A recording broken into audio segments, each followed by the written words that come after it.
जय श्री हरि ओम नमः शिवाय। ज्ञानबाँडे पुण्य मिल्छ यो उद्देश्यका साथमा आज पनि हजुरहरु समक्षमा उपस्थित भइसकेको छु। हजुरहरुकै प्रश्नका आधारमा, हजुरहरुकै जिज्ञासाका आधारमा यो विषयवस्तु यहाँ लिएर, यो विषयमा पनि धेरैजनाले जिज्ञासा गर्नुभएको छ, धेरैजनाले प्रश्न गर्नुहुन्छ। गुरुजी, राति हामी सुतेको अवस्थामा सपनामा हामीले के देखियो भने चाहिँ पुत्र प्राप्ति हुने संकेत हामीलाई दिएको हुन्छ।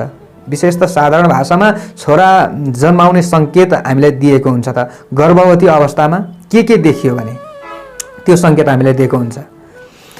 हुन त छोरा र छोरी सबै समान हुन्, बराबर हुन्, हामीले यसरी नै हेर्नुपर्ने हुन्छ। तर पनि गर्भ अवस्थामा हामीलाई अवश्य पनि जिज्ञासा हुन्छ, जान्ने इच्छा हुन्छ कि मेरो सन्तान के चाहिँ जन्मिन्छ होला।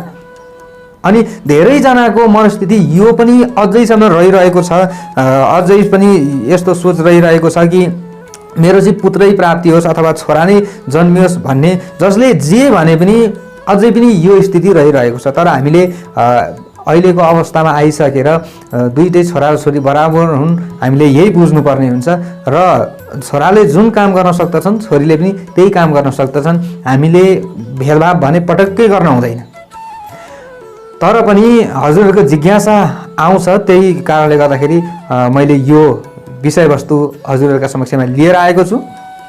राति सपनामा के वस्तु के चिज देखियो भने चाहिँ पुत्र छोरा जन्मिन सक्ने संकेत हामीलाई दिएको हुन्छ। त्यसको जानकारी म दिनेछु। तर यस्तो अवस्थामा हजुरहरूले ती चिजहरू देख्नुभयो भने चाहिँ फेरि त्यसको कुनै पनि फल हुँदैन। यो म हजुरहरूलाई पहिले सम्झाउन चाहन्छु कि हाम्रा आमाहरूले भन्नुभयो हैन, आफू गर्भावस्थामा हुनुहुन्छ, सपनामा शिवजी देखियो अथवा कमलको फूल देखियो, हात्ती देखियो, हैन पानीको धारो देखियो, यस्तो देखियो भने चाहिँ छोरै जन्मिन्छ। राति सपनामा यस्ता देख्थेँ मैले त भनेर भन्नुभयो र हजुरहरूले पनि त्यही मात्रै सम्झिँदै सुत्नुभयो हैन। सुत्दाखेरि त्यही मात्रै खाली सम्झिनु भयो अनि राति सपनामा फ्याट्टै त्यही देख्नुभयो, जहिले त्यही देख्नुभयो भने फेरि त्यसको चाहिँ फल हुँदैन। तर हजुरहरूले यस्तो केही पनि सोच्नु भएको छैन।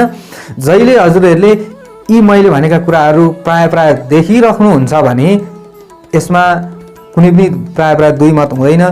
धेरैजनाले भनिसक्नु भएको छ, धेरैजनाको अनुभव रहिसकेको छ।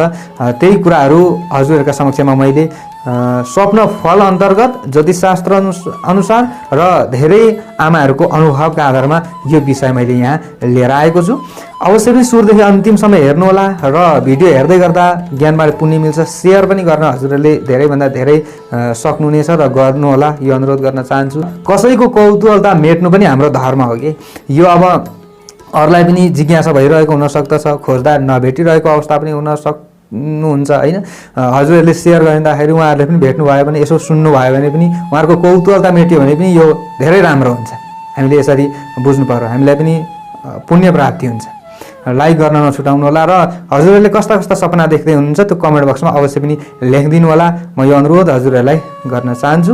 हाम्रो भिडियो पहिलोपल्ट हेर्दै हुनुहुन्छ, च्यानल पहिलोपल्ट हेर्दै हुनुहुन्छ भने अवश्य पनि म हजुरहरूकै विषयवस्तु अनुसार विभिन्न उपयोगी जानकारी लिएर आउने गर्दछु। हाम्रा विषयवस्तुहरू मनपर्छ भने सब्सक्राइब अवश्य पनि गर्नुहोला र सँगै आउने घन्टीको चिन्हमा पनि थिच्नुहोला। हामीले राति सपनामा सूर्य देख्यौँ हैन, गर्भ अवस्थामा छौँ हामी हैन, तपाईहरु गर्भवती हुनुहुन्छ, राति सपनामा सूर्य देख्नुभयो आकाशमा भने यसको संकेत चाहिँ छोरा प्राप्ति नै हुन्छ भन्ने हुन्छ। तर अब यो हजुरहरूले प्राय बारम्बार देखिराख्नु पर्ने हुन्छ यस्तो हैन। यी मैले भनेका कुराहरू चाहिँ हजुरहरूले प्राय बारम्बार लगातार देख्दै जानुभयो भने प्राय त्यसले नै छोरा प्राप्ति नै गर्छ भन्ने चाहिँ संकेत दिइरहेको हुन्छ। मबाट पुत्र नै छोरै जन्मिन्छ भन्ने संकेत हुन्छ।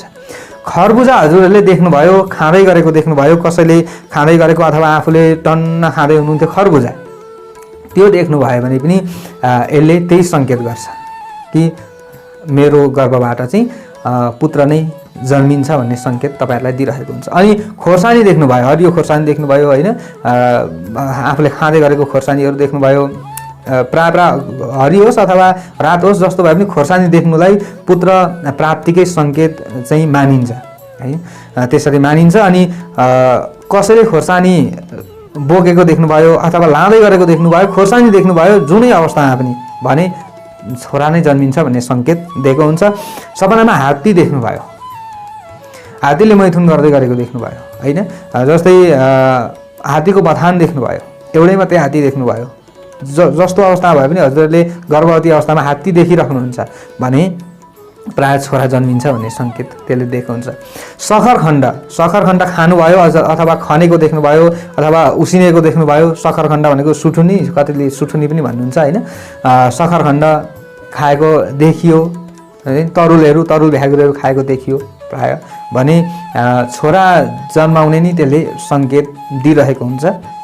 अनि दियो बलेको हजुरहरूले देख्नुभयो, राति अँध्यारोमा दियो बलिरहेको देख्नुभयो अथवा दियो बाल्नुभयो हजुरहरूले गर्भवती अवस्थामा होइन, यस्तो अवस्था भयो भने पनि छोरा जन्मिन्छ भन्ने सङ्केत दिइरहेको हुन्छ।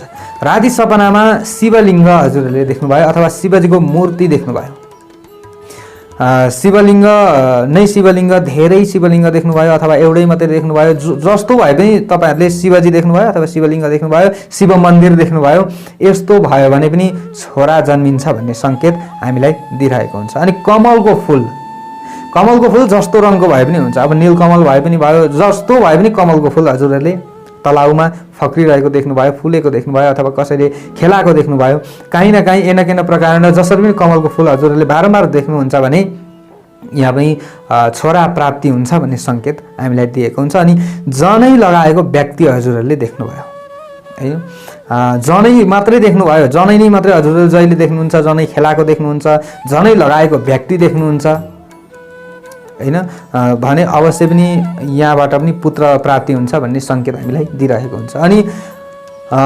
हजुरहरूले आकाश देख्नुभयो, सपनामा उठ्नुभयो, हजुरहरू उठ्दाखेरि आकाश खुल्ला देख्नुहुन्छ जहिले पनि भने अवश्य पनि यहाँबाट पनि छोरा पाउने सङ्केत हामीलाई दिइरहेको हुन्छ। अनि अम्बक देख्नुभयो, अम्बक खाएको देख्नुभयो, अम्बकको बोट देख्नुभयो, लटरम्म अम्बक फलेको देख्नुभयो, अम्बक पाकेको देख्नुभयो, जस्तो अवस्था भए पनि अम्बक हजुरहरूले बारम्बार देखिराख्नुहुन्छ भने यहाँबाट पनि हामीले बुझ्नुपर्ने हुन्छ कि हामीलाई चाहिँ पुत्र नै प्राप्ति हुन्छ, यो सङ्केत दिइरहेको हुन्छ। अनि मेवा हजुरहरूले देख्नुभयो, मेवा पाकेको देख्नुभयो अथवा कसैले बोकेको देख्नुभयो अथवा आफूले खाएको देख्नुभयो होइन, यो अवस्था हजुरहरूको रहिरह्यो भने बारम्बार यस्तो देखिराख्नुहुन्छ भने पनि प्राय छोरा प्राप्ति हुन्छ भन्ने सङ्केत त्यसले दिएको हुन्छ।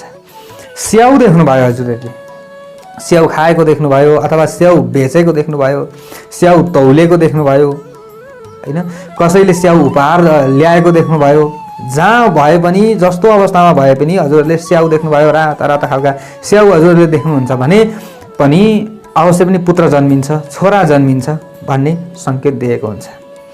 हजुरहरूले परेवा देख्नुभयो, सेतो परेवा नि, तर परेवाको बथान देख्नुको चाहिँ त्यस्तो साह्रो ठुलो पुत्र प्राप्ति हुन्छ भन्ने सङ्केत दिएको छैन, तर एउटा मात्रै हजुरहरूले परेवा सेतो देख्नुहुन्छ प्राय भने अवश्य पनि पुत्र नै जन्मिन्छ भन्ने त्यसले सङ्केत दिएको हुन्छ।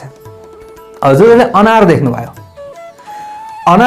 अनार खाएको देख्नुभयो, राता अनारहरू हजुरहरूले बारम्बार देखिराख्नुहुन्छ भने त्यसले पनि हामीलाई त्यही सङ्केत दिइरहेको हुन्छ कि छोरा नै जन्मिन्छ हाम्रो गर्भबाट।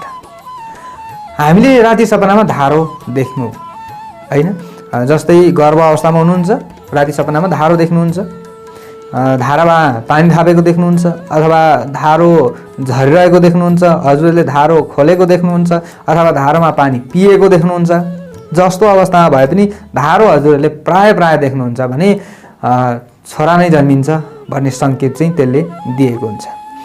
अनि राति सपनामा आफूले बमिट गरेको देख्नु, तपाईँहरूले बारम्बार बमिट गरेको देख्नुहुन्छ भने त्यसले पनि हामीलाई पुत्र प्राप्ति हुन्छ भन्ने सङ्केत दिएको हुन्छ। बमिट भनेकै हामी भित्रको चाहिँ खराबीपनहरूलाई बाहिर निकाल्नु हो, त्यो हामीले बुझ्नुपर्ने हुन्छ, त्यसले त्यो सङ्केत हामीलाई दिएको हुन्छ।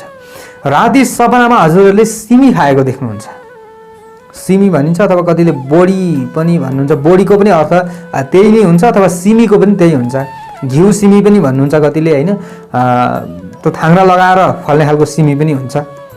त्यो सिमी हजुरहरूले खाएको देख्नुभयो अथवा सिमी टिपेको देख्नुभयो, लटरम्म सिमी फलेको देख्नुभयो अथवा कहीँ सिमीको सब्जी चाहिँ पकाएको अथवा बेचेको देख्नुभयो, एनकेन प्रकारमा हजुरहरूले सिमी देख्नुहुन्छ बारम्बार भने यसले पनि त्यही सङ्केत दिएको हुन्छ कि पुत्र प्राप्ति गर्ने सङ्केत हामीलाई दिएको हुन्छ। अनि अब कतिले जस्तै कुखुराको फुलहरू देख्नुहुन्छ होइन, अन्डाहरू भनिन्छ नि, त्यो जस्तै अब खानेहरूका लागि त अब त्यो सामान्य कुरा भयो होइन, त्यो हजुरले देख्नुहुन्छ प्राय त्यो देखिराख्नुहुन्छ भने त्यसले पनि हामीलाई पुत्र प्राप्ति हुन्छ भन्ने सङ्केत चाहिँ दिएको हुन्छ। अब कतिले आलु देख्नुलाई पनि मान्नुहुन्छ होइन, जस्तै आलु देखियो सपनामा भने कति आमा दिदीबहिनीहरूले यो भनेको पनि मैले सुनेको छु। त्यो चाहिँ स्वप्नशास्त्रमा प्राय भेटेको जस्तो मलाई लागेको छैन। जस्तै त्यो अनुभव पनि उहाँहरूले गर्नुहुन्छ, जस्तै आलु देख्नु होइन, आलु खानु, पिँडालु खानु होइन, यो कुराहरू पनि उहाँहरूले गर्नुहुन्छ। यो देखियो भने पनि प्राय सन्तानमा पुत्र नै जन्मिन्छ भन्ने सङ्केत चाहिँ हामीले दिइरहेको हुन्छ। दर्शक मित्रहरू, हजुरहरूका समक्षमा यो उपयोगी विषयवस्तु मैले लिएर आएँ। कमेन्ट बक्समा अवश्य पनि कमेन्ट गरिदिनु होला कस्तो लाग्यो, र लाइक गर्न नभुल्नु होला, सेयर गर्न पटक्कै नभुल्नु होला।